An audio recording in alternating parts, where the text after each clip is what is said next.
فقط کافی است در میدان علی سر را بچرخاند.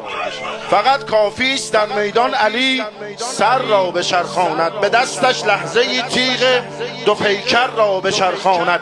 چنان با سرعت از یک سو به آن سو می رود لشکر اگر فرصت کند شاید فقط سر را بچرخاند. اگر حیدر بخواهد روی انگشتش به آسانی در قلعه که چیزی نیست خیبر را بچرخاند. برازنده است نام ساقی مستان برای او که اول می بریزد بعد ساغر را بچرخاند. خدا دور سر حیدر اگر روزی عالم را یقینا دور قنبر رزق نوکر را بچرخاند. همیشه وقت گندم آرد کردن آسیابان هم به ذکر یا علی هر روز محور را بچرخاند.